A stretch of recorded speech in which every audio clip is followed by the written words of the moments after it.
Income tax raid को लेकर हमारे देश में कई बार समाचार बनते रहते हैं और उसको लेकर सुर्खियां भी बनती रहती है क्योंकि इसमें कई रसूखदार और सफेद पोश लोगों के नाम सामने आते रहे हैं। कहा जाता है कि इनकम टैक्स की रूटीन कार्रवाई है, लेकिन इन कार्रवाइयों में काफी जो ऐसी फाइलें होती हैं, ऐसे रहस्य होते हैं, ऐसे पर्दे के पीछे की जानकारी होती है, जब वो निकलकर सामने आती है तो अच्छे अच्छे लोगों के चेहरे से नकाब जो है वो उतर जाते हैं। और इन दिनों मध्य प्रदेश में कुछ ऐसा ही हो रहा है, लगातार एक के बाद एक। अगर हम शुरुआत करें कुछ समय पहले से ही, तो कमलनाथ सरकार के दौरान अश्विनी शर्मा और प्रवीण कक्कड़ पर जब छापे पड़े थे, उसके बाद से अगर आप देखें तो कई मीडिया हाउसेज जिसमें दैनिक भास्कर, डिजियाना जैसे बड़े ग्रुप भी शामिल हैं। अभी हाल ही में कौटिल एकेडमी, सेज ग्रुप पर भी छापे पड़े हैं और फेथ एकेडमी पर भी छापे पड़े थे। तो ये कई ऐसे बड़े बड़े नाम हैं और भी कई ऐसे नाम हैं, पीयूष गुप्ता जो कारोबारी, उन पर भी छापे पड़े थे। तो क्या इन छापों के पीछे कोई बड़ा रहस्य है? क्या इन छापों का कोई कनेक्शन है? और मध्य प्रदेश पे आईटी की यूं टेढ़ी निगाहें क्या कुछ इशारा करती है, समझने के लिए एक बार फिर चर्चा करेंगे मध्य प्रदेश के वरिष्ठ पत्रकार, राजनीतिक विशेषज्ञ श्री रविंद्र जैन जी से। आपका बहुत बहुत स्वागत है सर। जी नमस्कार सर, क्या कुछ कनेक्शन आपको समझ में आ रहा है ये लगातार रेड पर रेड, छापे दर छापे जो मध्य प्रदेश में हो रहे हैं? देखिए आशुतोष जी, मुझे इसमें दो तरह की चीज़ें नज़र आती हैं। एक टारगेटेड है जो दिल्ली से टारगेट हुए हैं, और दूसरा एक स्वाभाविक छापे, क्योंकि केवल मध्य प्रदेश में नहीं है, कई राज्यों में भी आप देखेंगे तो इस तरह की कार्रवाइयाँ लगातार चलती रहती हैं। यदि आशुतोष जी आप अपना मोबाइल खोलेंगे, उसमें मैसेज बॉक्स खोलेंगे, तो उसमें इनकम टैक्स के कई मैसेज होंगे कि आप अपना इनकम टैक्स जमा करिए। अपने तत्काल के इनकम टैक्स पर भी कहीं ना कहीं दबाव रहता है कि उनको अपना टारगेट पूरा करना है। अब मध्य प्रदेश के संदर्भ में आपने पूछा है, तो दो छापे ऐसे हैं आशुतोष जी जिसे मैं मानता हूं कि वो पूरी तरह से पॉलिटिकल थे। नंबर एक, कमलनाथ जी के समय जो आशुतोष और प्रवीण कक्कड़ पर छापा पड़ा था, सबको पता है। अश्विनी शर्मा जी और कक्कड़ जी पे पड़ा था। आपको बता दूं कि कक्कड़ जी ने छापे के बाद इनकम टैक्स के खिलाफ हाईकोर्ट का दरवाजा खटखटाया और वहां से उनको राहत भी मिली है। अभी हालांकि अप्रेजल रिपोर्ट, बाकी सब चीजें चल रही हैं, लेकिन वो पूरा छापा और दैनिक भास्कर का जो छापा है, दैनिक भास्कर ग्रुप पर, सबको पता है कि भास्कर लगातार कोविड के दौरान हुई मौतों को लगातार छाप रहा था, किसान आंदोलन को लगातार छाप रहा था। वो बहुत सारी चीजें हैं जिस पर, लेकिन ये भी तय है कि आप जब भी कहीं भी उंगली हाथ डालेंगे तो वहां कोई ना कोई कमजोरी तो मिलेगी आपकी, और उस कमजोरी को पकड़ के आप सामने वाले को ठीक कर सकते हो। तो इस मामले में जो 4 या 5 छापे पिछले 1.5-2 साल में मध्य प्रदेश में पड़े हैं, उनमें 2 छापों के बारे में मैं बड़ी एक अपने अनुभव के आधार पर कह सकता हूं कि सरकार की नाराजगी का खामियाजा उनको भुगतना पड़ा है। बाकी 3-4 छापे ऐसे हैं जिन पर विभाग की कड़ी नजर थी, विभाग पर सूचनाएं थी कि उन्हें बहुत बड़ा भ्रष्टाचार हुआ है। आशुतोष जी मैं बताना चाहूंगा कि ईडी को एक शिकायत हुई थी 2019 में, और कहा गया था कि मध्य प्रदेश के एक आईपीएस अधिकारी का बहुत बड़ा, मतलब बहुत बड़ी रकम एक कारोबारी पर और क्रिकेट एकेडमी पर लगी है, और उसकी बाकायदा जांच हुई थी। ईडी ने जांच की और जांच करने के बाद में उसने पाया कि निश्चित तौर पे इन दोनों ग्रुपों के पास बहुत पैसा आया है, और उन दोनों ग्रुप में, चाहे फेथ एकेडमी हो या पीयूष गुप्ता हो, उन दोनों का छापा मारा गया। लेकिन आज तक इनकम टैक्स डिपार्टमेंट या ईडी इस बात को तय नहीं कर पाया, सिद्ध नहीं कर पाया कि उसी अधिकारी का ये पैसा है। ये बात सही है कि अभी ये भी तय नहीं हुआ है कि पीयूष गुप्ता के पास इतना पैसा कहां से आया। 300 करीब प्रॉपर्टियां पीयूष गुप्ता की इस समय सीज की गई हैं। अब एक नई प्रक्रिया चल रही है कि बेनामी संपत्ति के मामले में उसको लाया जा रहा है, बेनामी संपत्ति के बाद उसको सीज किया जाएगा, उसको अटैच किया जाएगा, एक लंबी प्रक्रिया है। और उसके बाद में यदि पीयूष गुप्ता ये नहीं बता पाए कि ये प्रॉपर्टी उनकी ही है, उनके द्वारा कमाए पैसे की हैं, तो फिर वो कानूनी कार्रवाई इस तरह की होगी कि वो उनको जेल जाना पड़ेगा, और बहुत सारी चीजें हैं। तो मध्य प्रदेश में जैसा मैं जानता हूं कि पीयूष गुप्ता वाली कार्रवाई या फेथ एकेडमी वाली कार्रवाई वो निश्चित तौर पर शिकायत के आधार पर हुई थी। आज जो कार्रवाई हुई है सेज जो ग्रुप है, सेज ग्रुप जो जिनके विश्वविद्यालय हैं, उसके मामले में आशुतोष जी मुझे जो पता चला है कि उन्होंने भोपाल में स्मार्ट सिटी इलाके में करीब 85 करोड़ रुपए का एक प्लॉट खरीदा था, और उस प्लॉट खरीदने के बाद आयकर विभाग की एकदम से नजर पड़ी उनके ऊपर। फिर उन्होंने उनके तमाम सारे दस्तावेजों को छानना शुरू किया, और आयकर विभाग ये जानकर चौंक गया कि उनके तमाम सारे कर्मचारियों के नाम से बड़ा इन्वेस्टमेंट है। उनके तमाम सारे एकदम, जो ग्रुप बहुत साधारण ग्रुप था, एक बिल्डर, छोटे से बिल्डर से शुरू हुआ था, आज हजारों करोड़ रुपए का जो ग्रुप बना है, वो कैसे बना है? तो निश्चित तौर पे आयकर विभाग ने एक बड़ी कार्रवाई 26 स्थानों पर उनके यहाँ छापे डाले हैं, और वो कार्रवाई अभी भी चल रही है। लगभग 22 या 24 लॉकर खुलने वाले हैं उनके। और सेज के पहले एक और कार्रवाई हुई थी डिजियाना ग्रुप पर। डिजियाना ग्रुप का भी लगभग वही था कि उनके पास में रेत का पैसा था, काफी पैसा उनके पास लगातार आ रहा था, और उस पैसे का भी जो तमाम ऐसी कंपनियां बनाई गई जिसके माध्यम से इन्वेस्टमेंट किया गया। तो आयकर विभाग तो आप जानते हैं कि खुद के सारी चीजें निकाल लेता है। तो मैं मानता हूं कि चाहे वो डिजाना ग्रुप हो, सेज ग्रुप हो या पीयूष गुप्ता हो, ये आयकर विभाग कहीं ना कहीं अपना टैक्स वसूली के लिए ये प्रयास कर रहा है।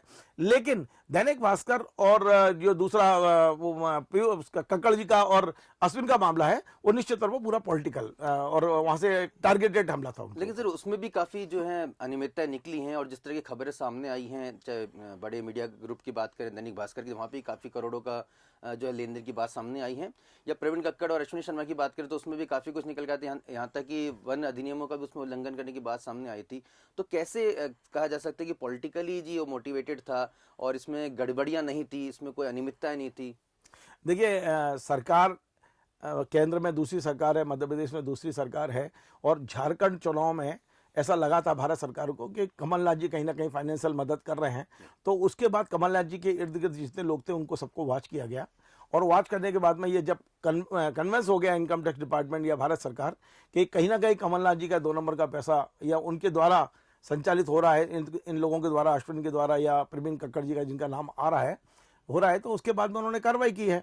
तो ये तय है, आप जो भी ग्रुप करोड़ों में काम करते हैं, यदि वहां आयकर विभाग पहुंचेगा तो वो कमियां तो पकड़ में आएंगी उनके। ऐसा एक आदि कोई ग्रुप होगा आशुतोष जी, मुझे तो लगता है कि शायद ही कोई ग्रुप होगा जिसमें आयकर विभाग पहुंच जाए और वहां 1 नंबर 2 नंबर का कुछ ना कुछ लेन देन ना मिले।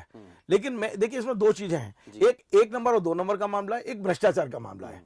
तो 1 नंबर 2 नंबर का ये है कि उन्होंने केवल टैक्स की चोरी की है, अपना 2 नंबर की एंट्रियां दिखाई हैं। तो लेकिन मेहनत तो उन्होंने की है, पैसा तो उन्होंने कमाया है। हाँ, ये जरूर है कि उन्होंने टैक्स चोरी की है, तो टैक्स वो ले लिया जाएगा। लेकिन दूसरी तरफ जब हम पीयूष का वाला मामला देखते हैं, फेथ एकेडमी का मामला देखते हैं, वहां मेहनत का पैसा नहीं है, वहां करीब 500-600 करोड़ रुपए के आसपास का बताया जा रहा है, कहीं 200 करोड़ का बताया जा रहा है, आंकड़ा एग्जैक्ट मेरे पास नहीं है। लेकिन उनके पास में ये अचानक इतना पैसा कहां से आया, और ये शिकायत बाकायदा ईडी के पास जो शिकायत है उसमें अधिकारी का नाम लिखा हुआ है। मेरे पास वो कागज हैं, लेकिन चूंकि वो अधिकारी आज तक अधिकारी को नोटिस नहीं हुआ है, इसलिए मैं आपके चैनल पर, जिम्मेदार चैनल पर, अधिकारी का नाम नहीं लेना चाहूंगा। लेकिन मेरे पास फाइल है वो ईडी की, जिसमें अधिकारी का बताएगी कि सारा पैसा उस अधिकारी का है जो इनके पास लगा हुआ है। तो ये आपराधिक कृत्य है कि आप भ्रष्टाचार से पैसा कमाकर दूसरों के नाम लगा रहे हैं। तो ये उस इनकम टैक्स भी उसी तरह से निपटने की कोशिश भी कर रही है, क्योंकि उसको पूरा बेनामी मामले में ले गए हैं। इनकम टैक्स में सजा नहीं होती है, आयकर यदि आप चोरी करते हैं उसमें आपको फाइन होगा, लेकिन बेनामी संपत्ति आप खरीदते हैं और बेनामी संपत्ति यदि सिद्ध हो जाती है तो उसमें सजा का प्रावधान है। तो मुझे लगता है कि कुछ मामलों में यहाँ सजा भी हो सकती है। एक सवाल और जरूर पूछूंगा सर, इनकम टैक्स को लेकर आम लोग बड़े रोमांचित होते हैं, इस पे फिल्में भी बनी हैं, अजय देवगन की भी बड़ी फिल्म बड़ी हिट हुई थी। तो आम लोगों को बड़ी खुशी मिलती है जब किसी बड़े रसूखदार सफेदपोश के जो है काली कमाई सामने आती है, और फिर जब वो उसके लेकर छटपटाता है तो आम जो जनता होती है, जो ज्यादातर जो गरीब होती है, वो बड़े रोमांचित होते हैं कि अच्छा हुआ, इसके साथ बहुत अच्छा हुआ, खून चूसा इसने जनता का। मैं ये समझना चाह रहा हूँ कि ये जो रेट्स हैं उनका मध्य प्रदेश की सियासत पर क्या कुछ असर आप आने वाले दिनों में देखते हैं, और किस तरह के कनेक्शंस आपको लगता है कि भाई इससे कुछ समीकरण बनते हैं या बिगड़ते हैं? हाँ देखिए, जो 2019 में छापा पड़ा था कमलनाथ जी के समय, उसका जरूर राजनीतिक पूरा वो था कि उसके बाद में कमलनाथ जी के साथ विश्वास के लोग जो है ना उस तरह से खुल के काम नहीं कर पा रहे थे। जो पैसे का 2 नंबर का लेन देन हो रहा था वो बंद हो गया था, तो उसका फायदा जरूर राजनीतिक भारतीय जनता पार्टी को मिला। लेकिन बाकी ये बात सही है कि आप किसी भी इंडस्ट्रियलिस्ट के या किसी बड़े आदमी के छापा मारेंगे तो एक सामान्य व्यक्ति जो मेहनत मजदूरी करता है, बड़ी मुश्किल से अपना पेट भरता है, उसके बाद भी दिन भर मेहनत करने के बाद भी अपना इतना नहीं कमा पाता कि पेट भर पाए, अपना बच्चों की फीस दे पाए, तो उसको जरूर अंदर से खुशी होती है कि देखिए हमारा खून चूस चूस के इन्होंने तिजोरी भरी थी, आज इनकी तिजोरी खाली करके ले गया आयकर विभाग। तो निश्चित तौर पर यह स्वाभाविक प्रक्रिया है कि उस व्यक्ति को एक आत्मीय संतोष मिलता है। लेकिन जो राजनीतिक बात जहां तक आपने कहा है, अब भारतीय जनता पार्टी की सरकार केंद्र में भी है और मध्य प्रदेश में भी है। बहुत सारे ऐसे फैक्टर हैं जिसमें केवल उन्हीं लोगों के छापे पड़े हैं जहां जहां जहां मतलब सरकार को टैक्स की चोरी की मामला आया है। डिजाना भी टैक्स की चोरी के मामले में आए हैं, सेज भी टैक्स की चोरी के मामले में आए हैं, और इसके पहले पीयूष वगैरह भी टैक्स की चोरी के मामले में आए हैं। बहुत महत्वपूर्ण बात यहाँ पे कही है, और उम्मीद की जानी चाहिए कि जो केंद्रीय जांच एजेंसी सर उनकी हालांकि निष्पक्षता पे बहुत ज्यादा सवाल उठते नहीं है। अलबत्ता अब जरूर आजकल लोग प्रश्न चिन्ह लगाने लगे, जैसे सीबीआई हो गई, ईडी हो गई, इनकम टैक्स डिपार्टमेंट हो गया, तो माना जाता है विजिलेंस डिपार्टमेंट हो गया, केंद्रीय सतर्कता आयोग, तो समझा जाता है कि भाई केंद्रीय एजेंसी है तो बिल्कुल निष्पक्ष रहेगी। लेकिन आप कहते हैं कि कुछ चीजें पॉलिटिकल मोटिवेटेड भी हो सकती हैं, ऐसा आपका विचार यहाँ पर? देखिए, मध्य प्रदेश के कुछ मामले ऐसे हैं जिसमें केंद्रीय एजेंसियों ने काम किया है, और आपको मालूम होगा मध्य प्रदेश में जल संसाधन विभाग का बहुत बड़ा घपला पकड़ा गया, जिसके खिलाफ एफआईआर हुई है। आपको मालूम है जो ई टेंडरिंग घोटाला है उस मामले में एफआईआर हुई है। उस मामले पर भारत सरकार ने सीबीआई को देने की बात की। जब सीबीआई ने नहीं लिया उस केस को, तो फिर भारत सरकार ने मध्य प्रदेश सरकार को कहा है कि ये अधिकारी जो आयकर विभाग जिन्होंने देखा गया है, उन सब अधिकारियों के खिलाफ जो ई टेंडर में नाम आए हैं, उन सब के खिलाफ कार्रवाई की जाए। क्योंकि जो छापा पड़ा था कक्कड़ जी के यहाँ और अश्विन के यहाँ पर, उस समय उन अधिकारियों की लिस्ट मिल गई थी जो अधिकारी 2 नंबर के पैसे को आगे बढ़ा रहे थे। तो वो तमाम सारे अधिकारी इस समय सीबीआई की और केंद्रीय जांच एजेंसी के रडार पर हैं, और उन अधिकारियों के खिलाफ कार्रवाई करने के लिए भारत सरकार मध्य प्रदेश को लगातार पत्र लिख रही है। मध्य प्रदेश सरकार ने कार्रवाई भी की, नोटिस भी जारी किया, लेकिन वो अधिकारी कोर्ट से स्टे ले आए हैं, तो आगे कार्रवाई नहीं बढ़ पा रही है कोर्ट के कारण से। लेकिन ये तय है कि ये 2 तरह का मामला मैंने आपको बताया, एक है भ्रष्टाचार का मामला, एक है टैक्स चोरी का मामला। टैक्स चोरी के मामले में तो वो फाइन देके बच सकते हैं, लेकिन जो भ्रष्टाचार हुआ है उसमें भी आयकर इन्वॉल्व है। भ्रष्टाचार हुआ है उसमें वो लोग बच नहीं पाएंगे। आज कोर्ट से स्टे है, तो हो सकता है आगे जाके यदि सबूत मिलते हैं तो उनके खिलाफ कार्रवाई होगी और कानूनी कार्रवाई होगी।